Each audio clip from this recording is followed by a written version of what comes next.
Let's move over to Everton. Dan Friedkin still has to clear the fit and proper test. I think we both expected him to be in well before the new year so that they could maybe invest in the squad in January and make some other key decisions. But how likely is it now at this point that he actually passes this in time for the new year?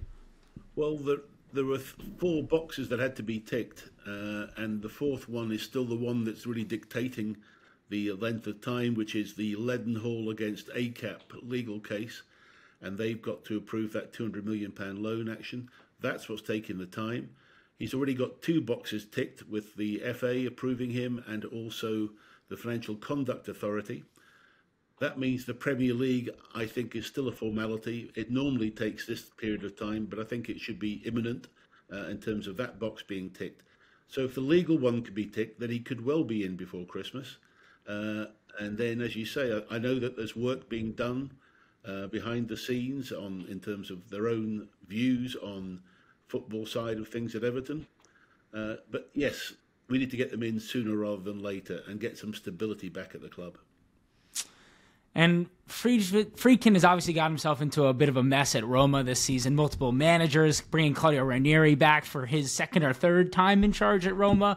Should Everton fans be concerned about his interest being split between the 2 clubs, having to spend so much time at Roma and kind of clearly not divesting any of his interest to other people and really putting his hands in so many different boxes at once?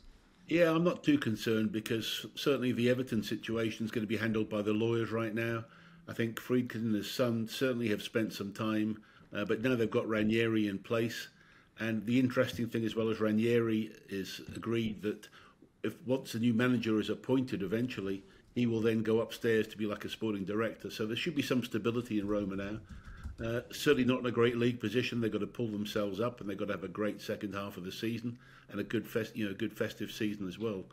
But the fans seem much happy with the Raneri because of his past. He's considered to be a Roma man, and that means a lot in the Roma traditions. So I think overall, I think things are starting to settle down.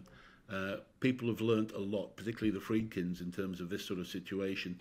And I think it's lessons that they've learnt that they won't repeat again when it comes to Everton. Well, tell me if you've heard of this before, because this is a bit of a new one for me, but there are reports that all Everton staffers will have to interview for the jobs they already have with the new ownership coming in. Are we expecting a massive shakeup mid-season at Everton? Is that what that kind of means, or this is just normal takeover stuff that we see every time?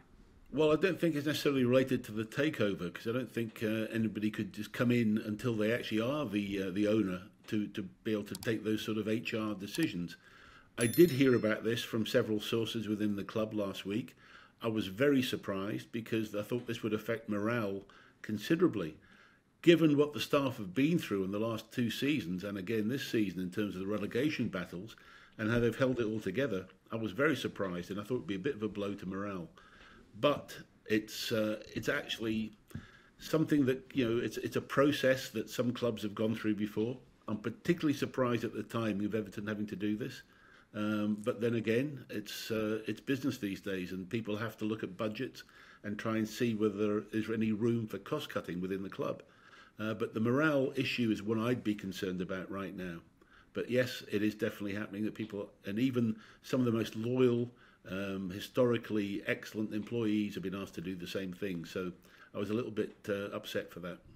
Yeah, and you talk about morale, and we always talk about stability and relegation battles and whatnot, and I'm not saying Everton are necessarily going to be in one, but what kind of effect would this have on a potential relegation battle, all this kind of change with the takeover on top of interviewing people who have had their jobs for such a long time?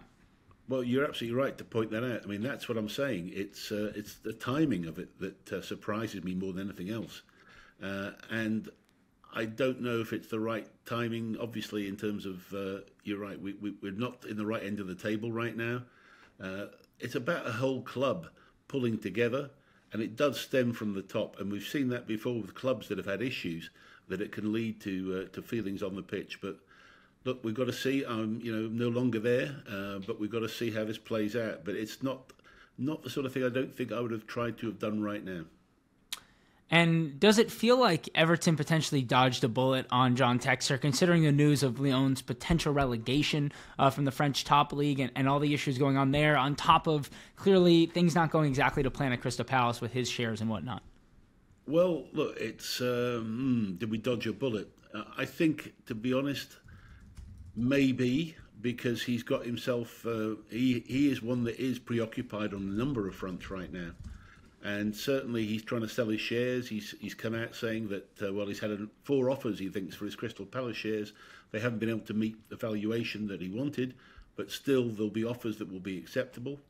He's trying to convince the French football authorities that the whole of Eagle Holdings has enough money to cover the Lyon situation, rather than just Lyon, the club itself. And he feels they can look at that bigger picture, and then they will not relegate the club. But nevertheless, it's a big battle going on right now. A lot rests on him getting this IPO away in America right now for Eagle Holdings, and I think a lot will depend on that. The group itself in Eagle Holdings has deep pockets, but still, they're not going to throw good money after bad if they're starting to see real issues developing in the portfolio. So, look, he's got to show us that this IPO is going to happen, that the Palace shares can be bought and get some valuation for them. Then I think he can breathe a little bit easier, and the Lyon issue may go away.